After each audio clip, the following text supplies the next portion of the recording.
to the Honorable Ministers of the Council, members of the media, radio listeners via C. Martin Gov Radio 107.9 FM and respective radio stations island-wide, Tel TV Plus Channel 15 and online viewers. I'm Charity Dunker and welcome to the live Council Ministers press briefing for today, Wednesday, July 17, 2024. At this time, I'd like to invite the Honorable Minister of Public Health, Social Development and Labor, Veronica Janssen-Webster, to address you. Minister Janssen-Webster, you now have the floor. Good morning, Prime Minister, members of the press, and the community of St. Martin.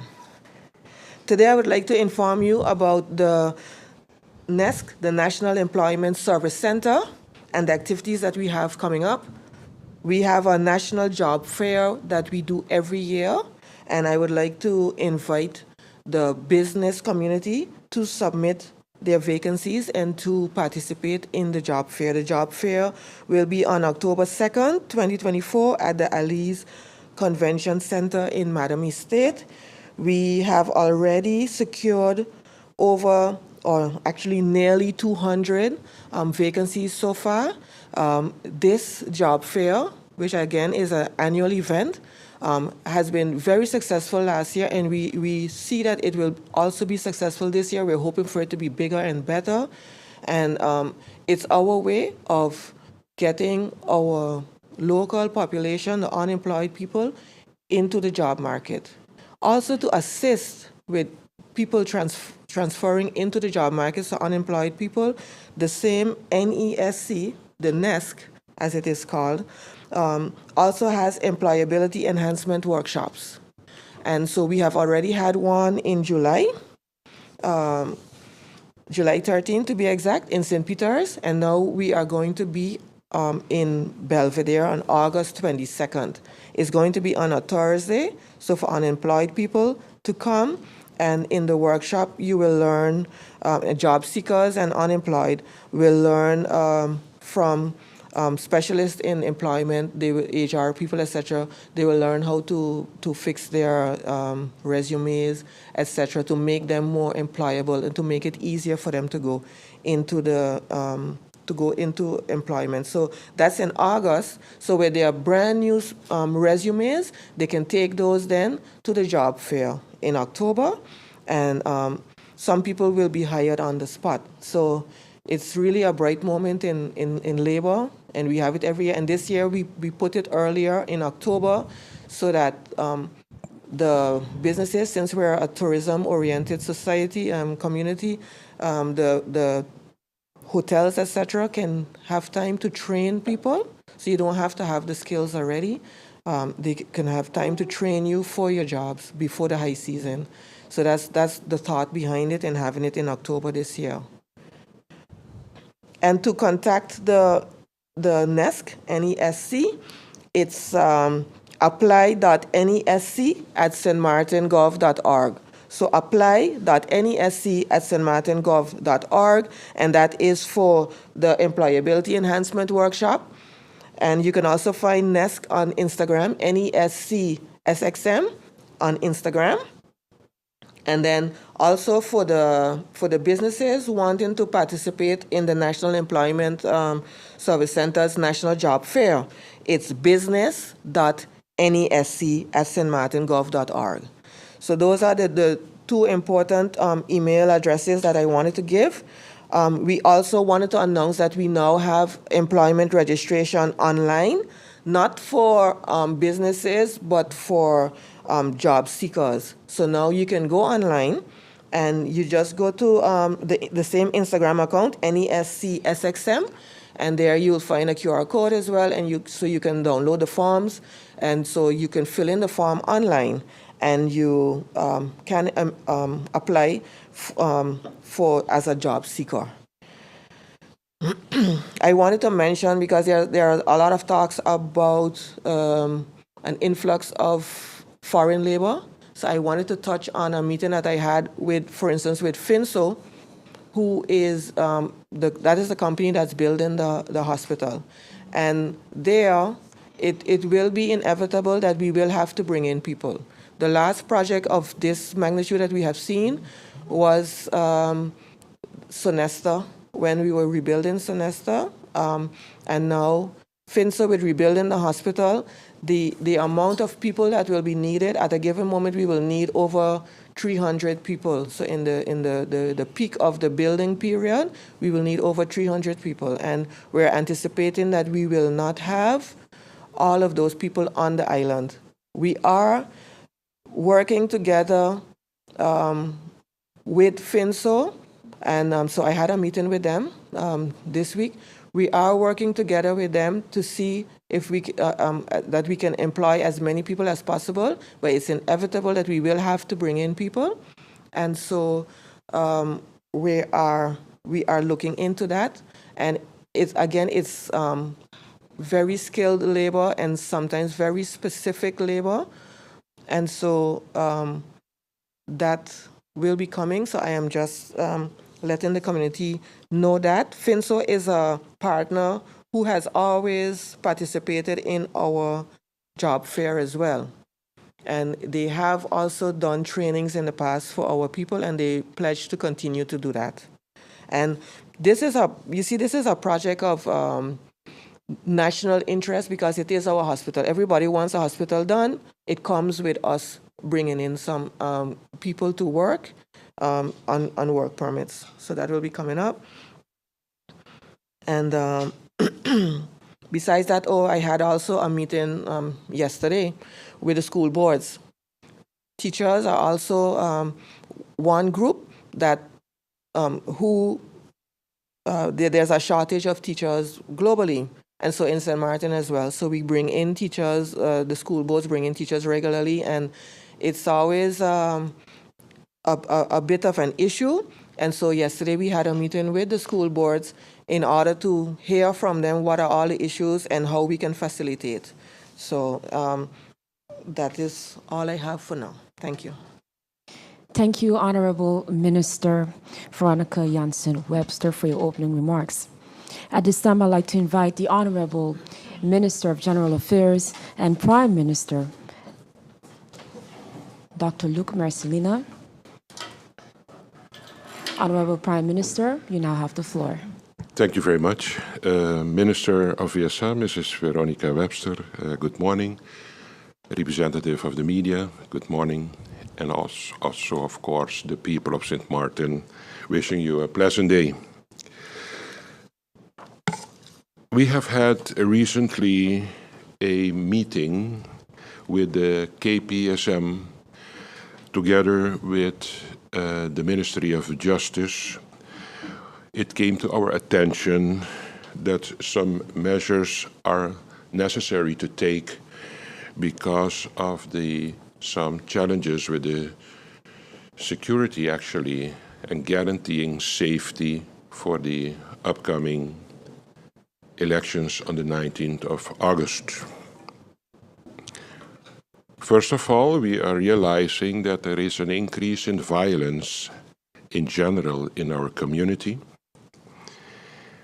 Secondly, if we observe what is going on in our community, we see that there is a lowering of the level of how campaigning is being led in general to a level that our people, our community, is not accustomed of. We are seeing even that there are statements being made or positions taken that is inducing or stimulating violence, promoting disunion in our community, inducing hatred feelings, aggression, and actually intention to disaggregate our community that for us is to a level that is unacceptable. What I do think is that it's time now for us to realize what we are actually realizing, what we are saying to the people, what our vision is for our country. There's nothing wrong with that. But the way the campaign strategy are being conducted, it's challenging a little the morals and principles of our community. Even so far that the police force of St. Martin found it necessary to have a meeting with us for us to see how we can guarantee a safe election day on the 19th of August. In any way, we are not going to tolerate violence on that day, and we want to guarantee safety for the people of our country because we are known as a people that can behave ourselves. We have never had aggression during election time, and what our leaders are now doing, there are some ones that are actually inducing, stimulating actually the disunion of our community, and I think this is a wrong thing to do. And as I said, it's actually in a way, in a context that our society has never been encountered with, and I think it's time for us to introduce some peace again in our community, show St. Martin and the world that we are civilized people. And it's just a process of election, it's just a process of a democratic way of expressing our governing system that we have in St. Martin. And this Prime Minister, for sure, will do whatever it's in his power to guarantee a safe and smooth election for the people of St. Martin. We are planning, of course, to work on the enforcement of the public order. We are going to work on seeing how we're going to assist the police force of St. Martin in any way that we can guarantee the security, safety, and peace of this community. We have lost some young lives recently, and whatever measure we have to take to save a life in this country, this government and this Prime Minister will do whatever has to be done as long we take the necessary measures to guarantee a safe, secure election day for our people in our country. Secondly, I would like to just elucidate that I have been recently last week in the Netherlands, and we have had some interesting meetings with also the State Secretary, Mrs. Sabot, from the Kingdom Affairs for our kingdom, concerning our relationship in the kingdom. And of course, a topic that we have discussed is our challenges with our national energy crisis in our country. And this has been an extreme discussed to see how our partners in the kingdom can also help us to solve our national crisis that has been there for years and neglected in the past, and now all of a sudden expressed itself in a dimension that very acute measures has to be taken to solve this problem. We spoke also with the Trimbos Institute. The Trimbos Institute is not a psychiatric institution. As you know, we worked very hard with the Minister of VSA from Public Health to safeguard a budget amount of approximately 10 million in total for us to go work on our organization of our insufficient mental health care that we have now in our country. We got 2 million from the trust fund, realizing the need of this healthcare sector for country St. Martin, and we allocated another 8 million in our capex to work and restructure and organize in a good way our mental health care that our community is in need of.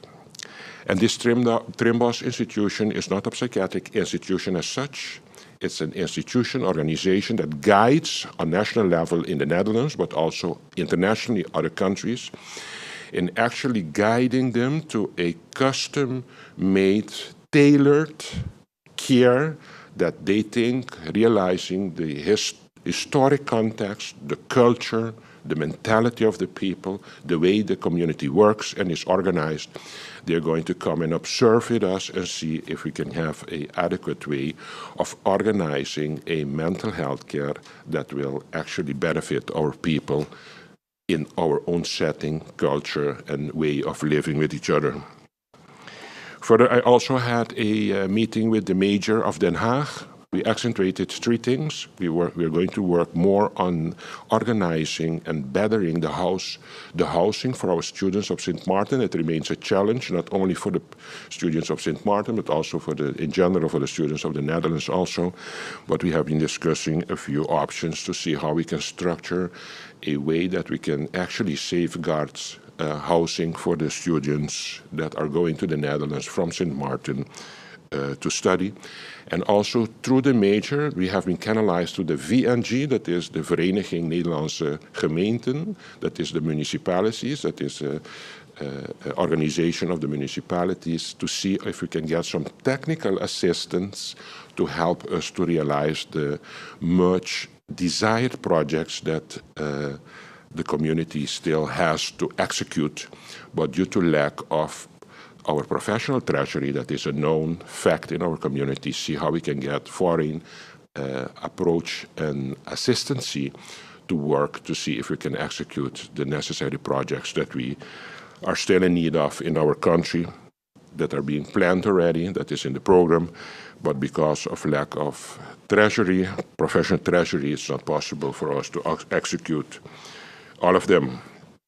I also had an extreme meeting with the Minister Plenipotentiary in the Netherlands, Mrs. Gracita Arendel, and we spoke especially about the challenges of the students, but also a way to structure a working relationship that we're going to get more protocol and procedures evidently in a way that we can make use of them to approach the necessary funding possibilities that are available for the islands in the Caribbean being part of our kingdom. So there are some, like for example, the Growth Fund, but what we miss is the knowledge and the knowledge of the procurement that has to be followed to get access to these funds. As for example, the SDE++ is also a other funding possibility for Country St. Martin, and that we have been working and have been discussing. And last, we are, of course, still in the process of trying to actually combat and mitigate the challenges of our national utility company, GEBE, towards our people of St. Martin. As you know, the containers has arrived. We are busy installing them to see how we're going to move forward. And don't forget that next to those containers, we ordered and paid already for the second set of 20 megawatt containers that are coming in 2.5 months from now. This is going to add in total 20 megawatt, the second set to the grid. And from there on now, we are working also to see how we're going to replace the big generators, each of 9 megawatt, of which Engine 19 is one of them, but this is, of course, a big budget that we are working now with to see how we're going to realize that. And next to that, parallel to that, we are starting the initiative to see the future vision plan of alternative energy for Country St. Martin, green energy for Country St. Martin. That is also a step that we are starting at this particular moment. That is what I have to inform the people of St. Martin at this particular moment. If there are any questions, you are welcome. Thank you, Honorable Prime Minister Dr. Luc Marcelina, for your opening remarks. If you have just joined us, you're watching the Live Council Minister's press briefing for today, July 17, 2024. Thank you for joining us. We now move on to the question and answer session, where at this time I'd like to invite member of the media, Ms. Bibi Shah Hodge of SMN News. You have the floor. Good morning. Good morning, Charity. Good morning, ministers and colleagues. I'll ask my first question to the Prime Minister, and since he just finished.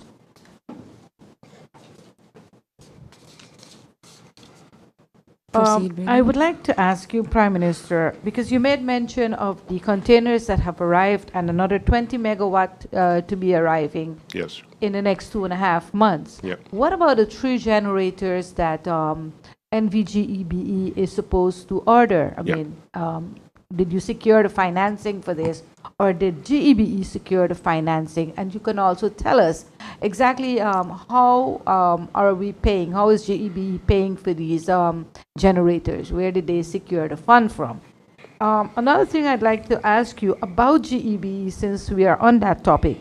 Just recently, a political candidate and a former Minister of Finance broke down the fuel clause that is charged by GEBE and all the additional things with the fuel clause.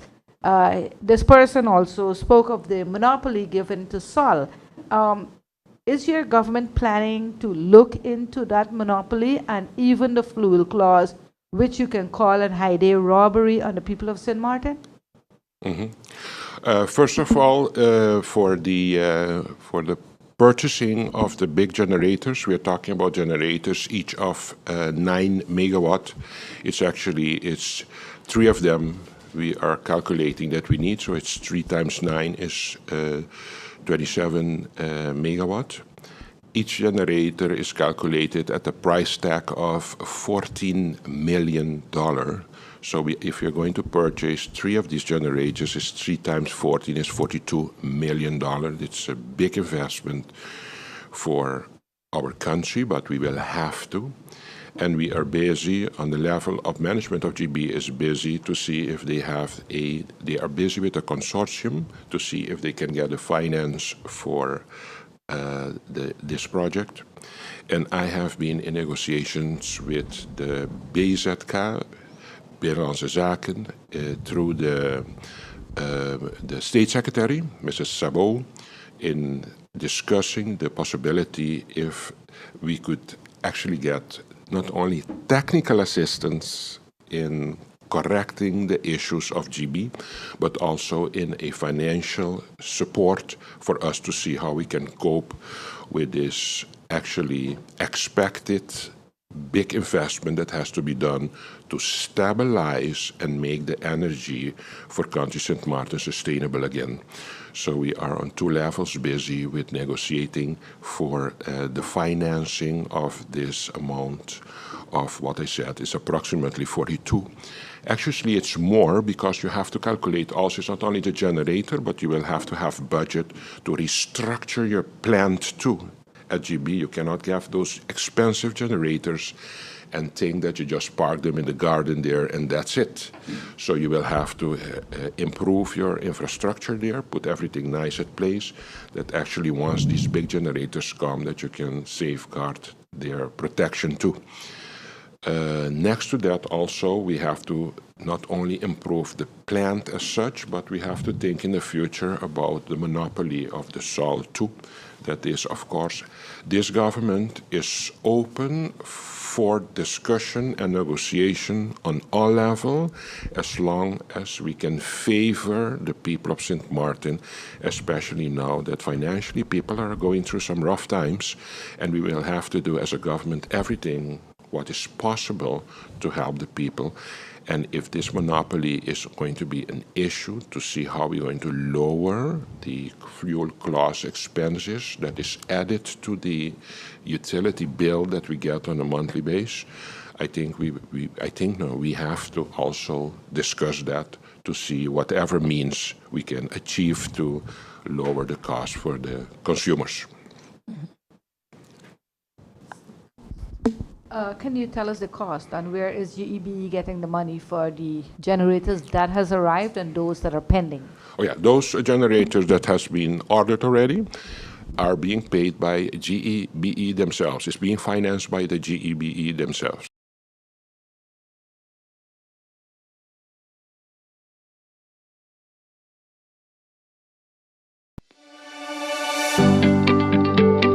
Sunday, and the concept of the second set of containers being the ones with 20 megawatt in total, in a concept of rent to own. This one has also been financed by GEBE themselves.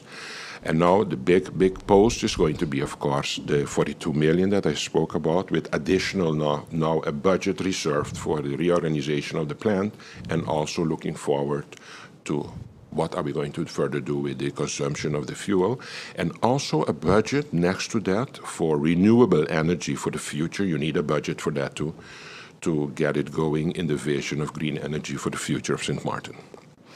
Thank you, Honorable Prime Minister, and thank you, Bibi, for your question. Ms. Judy Fitzpatrick of the Daily Herald, you have the floor. Thank you so much, Prime Minister. My question is for you. And I would like to stick on the topic of GEBE. You mentioned that financially people are going through a very rough time right now. Yes. And that is indeed the case. And I think what is really more of a burden to consumers as it relates to their electricity bills right now is the fuel clause. It affects every single household in the country. And former Finance Minister Gibson issued a press release last evening where he mentioned something, and I'd like to ask you specifically about this. He indicated in his release that the fuel clause is actually being used to mask certain fees that is passed on to consumer, but we don't know because it's under the heading of fuel clause. And these fees he mentioned are the throughput fees, oil loss delivery, and turnover tax, which is charged twice. So I would like to ask if this is something, is this true? Is this something that you can look into? And can something be done about it? Because we pay more in fuel clause, like way more than we do with our actual consumption. And the whole issue of the fuel clause is something that many persons have been raising, and we never seem to get like a proper explanation as to what this really is. And I do also want to ask two clarifications, Prime Minister, on what you mentioned earlier. You mentioned that you said we will work on, as it relates to what you mentioned earlier with regards to the concerns on safety for election. Yes. You said that you will work on enforcement with the police to assist the police force. Yes. Can you explain what that means exactly? Do you mean that assistance will be coming from abroad, or has assistance been requested from abroad? And on that same topic, will we have election observers this year? My second clarification, I will ask after. Okay. Thank you. Thank you, Judy. Yes. Please. The first question, Mr. Patrick, is concerning the fuel clause. Correct. The government at this particular moment is looking into the fuel clause also, but we have big challenges in this country concerning the supply of energy. That is my first focus now, because this is a national crisis for the country. It's impairing, it's hampering the livelihood of our people. So my first attention now is to get the supply at a level that it's going to actually comply with the demands of our community. People don't understand, but this energy crisis has a huge impact on the livelihood of our people, and also it starts to erode our economy too. So we have to, on a short term, try to stabilize this problem. And of course, next to that, we have to think on our consumers, and we have to look into this fuel clause for the future too. Especially also because this fuel clause is so extreme high, that is one of the incentives for government to look at alternative energy too, that at a certain moment you will not stay in this fossil angle of energy supply, and see if we can go with alternative energy. And that is a way also gradually that we're going to move from the fuel consumption for our GEBE. So it has attention from the government, but the acute attention of government now is the experience of our insufficiency of supply of energy for country St. Martin, for the people. Secondly, you spoke about the enforcement that we need for election day to guarantee our safety. I'm going to reiterate, whatever has to happen for us to save a life here, that there will be no incidents on that day, I, as a Prime Minister, will do whatever I have to do to guarantee safety for the people. And if we have to go all the way to save a life in this country, this Prime Minister is going to do that, because now we are very, very low in the way that we are campaigning with each other, and it's becoming an entertainment instead of an educational approach to the people, presenting the vision of each political party, presenting their manifesto, educating the people for them to be well informed before they make a choice. If you see nowadays the quality and the quantity of information that is coming from political parties in the dimension of informing the people the options that they have to choose, it has nothing to do with that. The way we are doing it now, still via social media, is just that we are stimulating popularity, who has the biggest mouth, who can cost the best in the community, who can incite violence, insult people. And I do believe that has to stop in this community, because this St. Martin is not accustomed, is not a people that was accustomed in the past with this. And this Prime Minister will do whatever is possible, because everything that we are doing now, heading towards election day, is in a way that is actually dividing our one people feeling that we have, and that should not be the case. This is just a normal process that every country that has a democratic model is going through. That is just democracy moving towards choosing the people that you think can represent you the best. Why must it go so low now in this particular moment in our community, that actually we are challenging our morals and our principles of our people the way we are doing it, and in a way also that our people are being entertained by the entertainment dimension of what we present it. And the lower we go, the way we deal with the people, the more I realize people are using this as an enjoyment moment, while it has nothing to do with the bigger purpose of election to serve the people of this country. So I'm once more saying we have to realize, we have to be very conscious about, we as political leaders, to lead by example and realize that our function is to promote unity and safety in our country. And the way we are going now in our approach towards election is bringing a lot of disunion in our society. And this Prime Minister is very against what is going on now. And that's why whatever is necessary for us to safeguard safety, we are going to do, to make sure that nothing serious happens. Country has the right to vote in a democratic model, and we have to show the people of St. Martin and the world that we can do that too. I'm planning to do that. Okay. Which Thank one? you. I'm going to start with the islands in Curaçao, Aruba, the best islands, for example. And if more has to happen, we're going to do more too. To accept violence on that day, and I'm going to do whatever is in my power to avoid sadness on that day. We have to use this election day as grown-up people with the purpose that we're doing this to actually mandate the right people to do the right job for us to improve the livelihood of our people. Thank you very much, Honorable Prime Minister, and also thank you, Judy. Handing over now to Ms. Bibi Hadshaw of SMN News. You have the floor. Prime Minister, following up on my colleague's question, and the mentioning that you said that you had a meeting with KPSM. Yes. Can you tell us directly, did KPSM address the matter where they have a lack of human resource as well as vehicles? Did they ask, because they have asked for both vehicles and more manpower? Yes. And with what's taking place now, the spiking crime, and like you said, politics and all that's happening, did they address this, and how exactly are we going to get more human resource and vehicles on a long-term basis, and not just for election day? Mr. Bibishaw, thank you for your question. I want to reiterate that since I'm Prime Minister of this country, every problem that I encounter is in the status of less manpower, less energy, less police cars, and the only thing this Prime Minister is doing is trying to correct the problems that we had to do for years already in this country.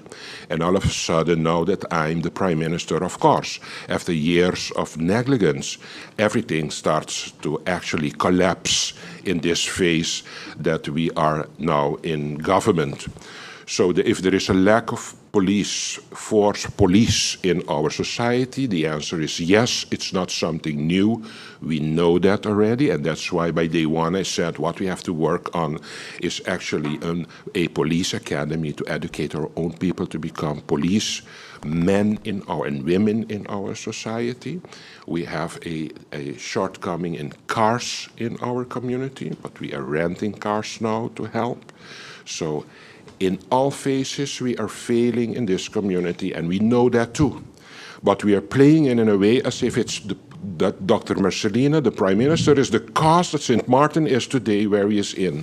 And it is not the case. I just initiated, about 7 weeks ago, I'm the Prime Minister of this country, and see already how I'm bringing a little stability and rest in the community, because I'm not engaged and I'm not entertaining the invitations on social media to actually react in this low way of dealing with politics and campaigning in this country. We're going to stay focused. The people gave us the mandate to do what we have to do. Unfortunately, the government fell recently, that we are in a dimensionaire status, but that does not mean that we cannot do what we have to do for the people. And until now, we are just trying to encounter and solve the problems that has been caused by the past governments of our country. And the same past governments now are making statements as if all it's new what is happening now, but they all have sat there for years. They didn't do anything for the country, and all of a sudden now they want to play it as if this Prime Minister is the man that is the cause of the problem. But thank God people are realizing that it's impossible that a government that is 7-8 weeks in power can solve negligence of the past years of this country, but we are doing what we have to do. And if you notice good, we are not pointing fingers, we are not losing time and looking back to what has happened in the past. We realize that it's negligence of the past. We are not mentioning names, we are just picking up the problem and try to do what we have to do, because that is why the people put us here, to solve their problems for them. Thank you. Thank you, Prime Minister, and thank you, Bibi. Ms. Judy Fitzpatrick of the Daily Herald, you have the floor. Thank you for staying, Prime Minister, because my next question is for you. Just a reminder that I did ask whether we will have any election observers this year. Yes. And can you kindly provide us on an update on the crankshaft issue as well as Engine 8? Yes. First of all, if you're going to have international observers, it has been thought of.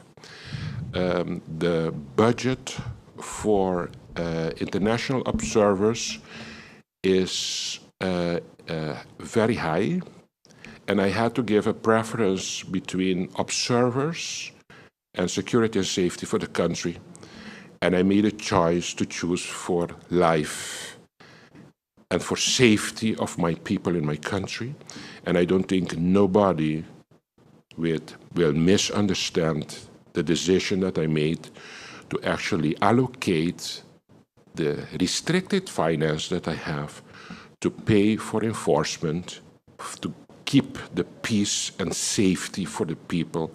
I would not like to lose no lives on the day of elections, and I made a choice as a leader calling the shots. You have to make choices, and I made a choice for life. And I said, I do not have the money for the observers, and I will have to do it less, but I think I made the right decision to protect our people, safeguarding their security, that can go in a democratic, well-respected community, go and vote and go back to their house or to their work. I think that is the decision that I think, and I think the people of St. Martin will understand the standpoint that I took.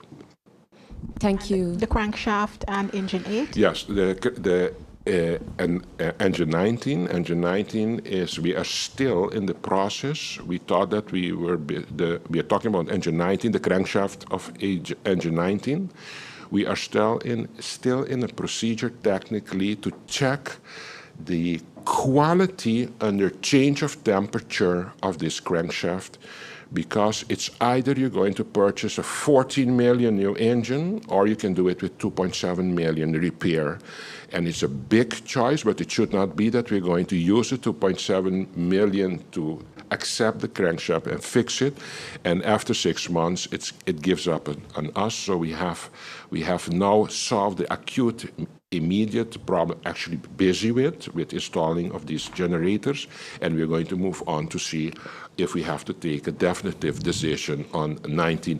But anyway, this 19 problem is a 19 problem that is going to be actually substituted by the long-term vision of purchasing the big generators of 9 megawatt, because the 19 falls under one of them, and we're still working to see if we can get engine 8 going, and that will be great because it's going to add extra 4 megawatt to the grid that will help us, of course, with supply of energy for our community. Yeah, you're welcome. Thank you, Prime Minister, and also thank you, Judy. Bibi Hartshaw of SME News, you have the floor.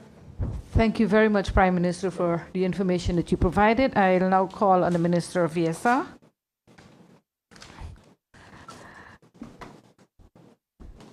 Minister Jansen, the inspectorate, it's been quite a while. Way before you took office, there is no Inspector General there. Can you tell us if an Inspector General will be recruited based on the current laws and requirements? Yes. And also, can you tell us, give us some information on the statistics you have available for the uptick in COVID-19 these past weeks? And at the same time, if you can tell me about the abuse of the labor contract. Have you looked into that? And do you plan to do anything to curb the abuse of the on the 6 months labor contract? Thank you, Bibi. Regarding the Inspector General, we are busy with recruitment. We have started. We are in talks actually with a local doctor who is established in the Netherlands. She is not ready to come home, but what she is doing is assisting us in finding a suitable candidate for the function. So we are actively busy with that. A delegation from our health department just traveled to the Netherlands the same time that the Prime Minister was there, and they had talks with her there as well. So we are moving forward with that recruitment. We are actively recruiting. It is something that has my attention. It's very pressing. So hopefully within short we will have good news where that is concerned. As it relates to COVID-19, I have been monitoring the COVID-19 developments, and I have asked the CPS head to keep me abreast. If we see a spike, so far I have not received any indication of a spike in Dutch St. Martin. We inquired about the spike that was reported in French St. Martin, and even there our CPS people indicated to us that the local French St. Martin counterparts had indicated that they do not necessarily see a spike themselves. So they are saying that maybe the reporting is for the entire French territory, as we know that Guadeloupe and Martinique has seen a severe spike, but for French St. Martin we have not had that either. They reported, I think, between 5 and 6 cases, and that was last week. But since then, I have told them to alert me if there's anything, and I have not been alerted. So I don't think that there is anything pressing, because we check in and no, it has not been reported to me. When you look at the abuse of the labor contracts you mentioned, because I come from research, I really like to focus on data-driven policy development. So what I am currently doing, I am reviewing 2 documents. One from the Pantea Group on the labor situation in St. Martin. I just signed off for us to do another study on labor as well. But there is also one on social services. And when you combine those 2 documents, we see a direction that we need to go in with labor. And so when you talk about looking into the abuse of the labor contracts, it's a very comprehensive subject. And what I'm trying to say is that I'm trying to use the research that we have so that we come with a sustainable solution, not a quick fix, but really understanding what's going on in the community. Because when I go out in the community now, I see the effects of people who we have used for labor in the past, who we brought in, and then how they suffer now when they are turning 60, 65, and stuff hasn't been put in place because of the gray economy and people being employed, let's say, with that abuse of the labor market. So to counter all of that happened before, we need to have sustainable policies. So we are working with our policy department in labor and looking at it, in a holistic manner. So yes, I am looking into it. But I'm just saying that it's not a quick fix. And I don't want a quick fix either. I want something sustainable. Can you tell us if CPS is continuing with testing for COVID-19? Because we also have dengue out there. Yes. So we want to know if it's just a flu, a dengue, or is it COVID? And are there testing being done? Testing, they're available for testing. What is happening really? I mean, you have to go to your house doctor. But what is happening is even if people think that it's COVID, people don't want to get tested. People don't want to get tested anymore. People definitely don't want to get registered. That is what I am hearing is happening in the community now. And so the numbers will always be under what the real numbers are, because people don't want to know, people don't want to do the whole COVID thing. And I've been asking family members, I've been asking different people, and even if they are sick, they are like, I recommend, I say, maybe you should get a COVID test, and they're like, no. People are just not doing it. So that's just the truth. So we will always be, the numbers will be under. So I cannot tell you that there's a surge because we don't have the numbers. Mm-hmm. Thank you, Minister, and also thank you, Bibi. Judy Fitzpatrick, you have the floor. Thank you so much. Do we have one more round after this? Let's see, based on the question and time.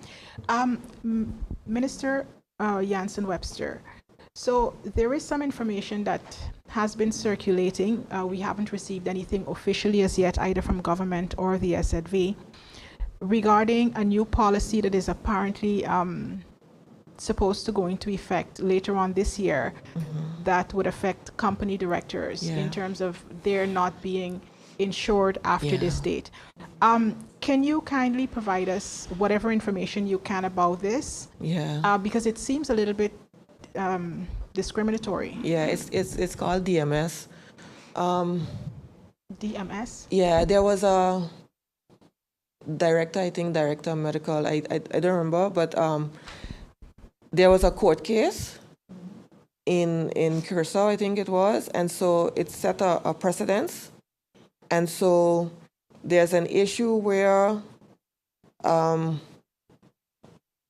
SZV had to take this measure to safeguard themselves. And it's because of the court case. Now, what we have been looking into, and I have had discussions with the director of SFA last week. It's only so some lawyers on one side are saying it's only a policy, so they don't have to carry out this drastic measure that they are doing, and which is not insuring directors if they have the majority share in the business that they are the director of. Those are the ones who are being affected, and I think it's quite a large number, and it's something that they are now enforcing. So it's not something that just happened. So that court case didn't just happen, but it's something that they are now enforcing because they have been trying to avoid doing it, and now they have to go over to that, and that's why they have been sending out those letters to people, and so those people are, now have to go and get private insurance. But there are other lawyers who are challenging this, and so lawyers are challenging it and saying that it's just a policy, so they should be able to insure them. And then there are other lawyers who are saying no, those people cannot legally be insured with SZV.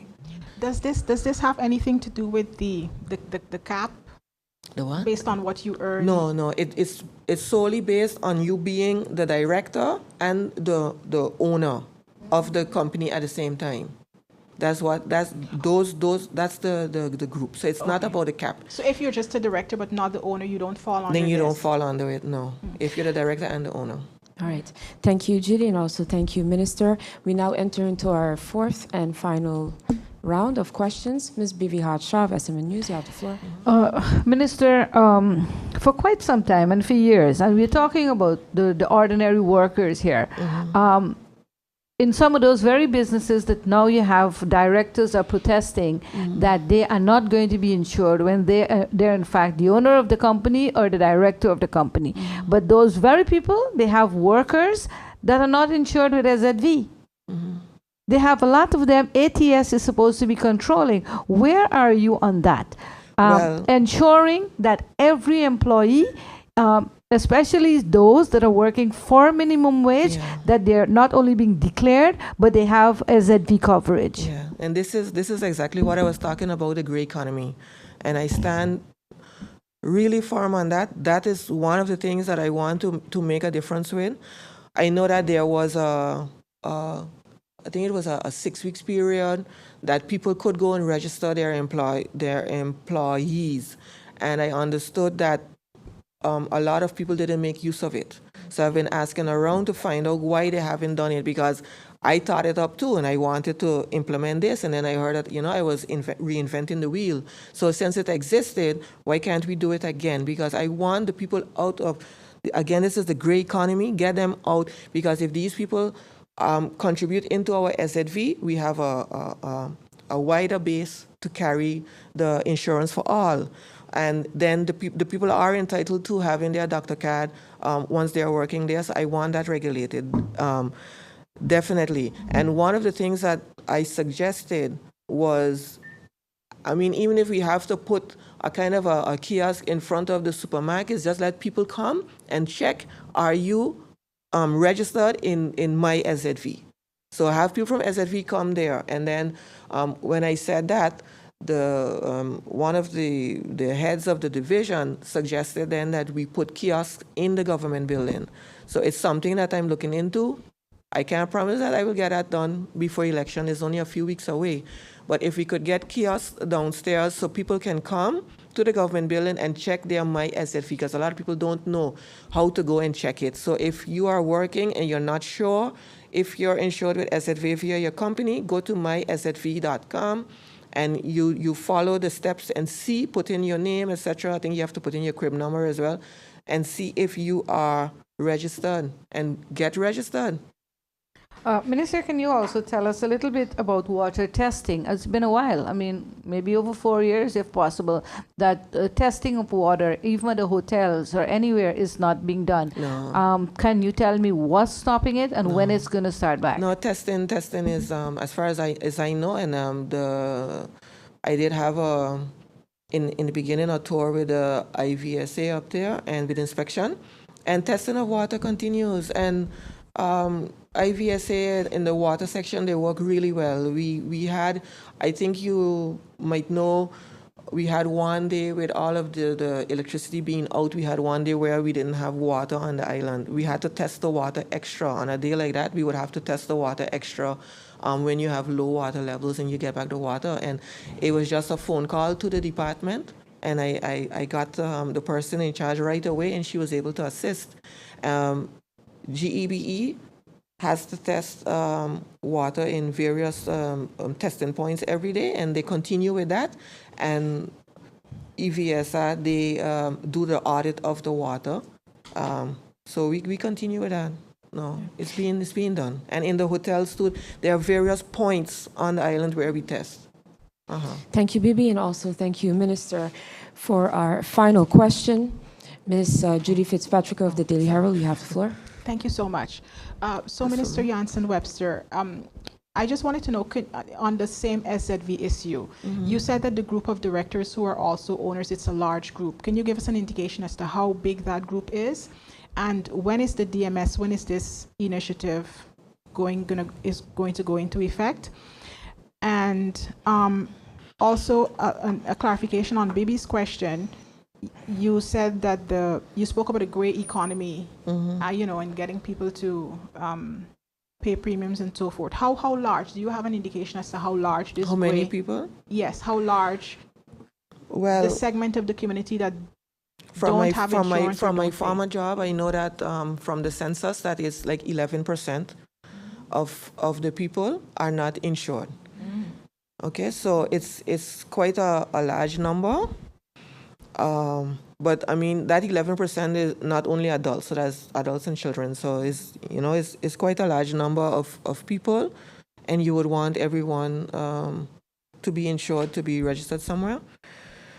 When it relates to the DMS, I don't have the number. I have a number in my head, but I don't have it written down, so I can't give you the exact number right now. Maybe I can let you know after. And I think they're in the phase now where they are letting the businesses know. And I have been getting calls from businesses, so I know that they are letting the businesses know. And then after that, it'll go into effect unless we can find a way to not have to do it, which we are actively looking, and that's why we are talking with the different lawyers to see what can happen, what can we offer. Because there are other things that we could probably offer then instead. When you say we, you mean SZV? SZV, yes, SZV. So it's not definitively going to go into effect as you said? No, for right now, it is going into effect, and that's why they are notifying people. I'm just saying that I am actively trying to mitigate it by having other lawyers come with suggestions and ideas of how it could possibly not be necessary. But for now, it is going into effect. Okay. All right. I just have I'm sorry, Judy, you're going to have to forward those questions Thank you to the so minister. Again, I'd like to thank everyone for tuning in. Also, thanks once again to the members of the media for being a part of today's press briefing for today, Wednesday, July 17, 2024. Once again, for any further questions, please be sure to direct those questions to the minister's cabinet. Honorable ministers of the council, also members of the media, online viewers, radio listeners as well. This brings us to the end of the live Council of Ministers press briefing for today. For rebroadcast, be sure to tune into stmartingov.org, St. Martin Gov Radio 107.9 FM, TELEMS, TEL-TV Plus, Channel 15, the official Facebook page of the Government of St. Martin, and YouTube channel Government of St. Martin for video on demand. Also log on to St. Martin's YouTube channel Government of St. Martin. On behalf of our team here at the Department of Communication, I'm Charity Dunker, bidding everyone a pleasant day further.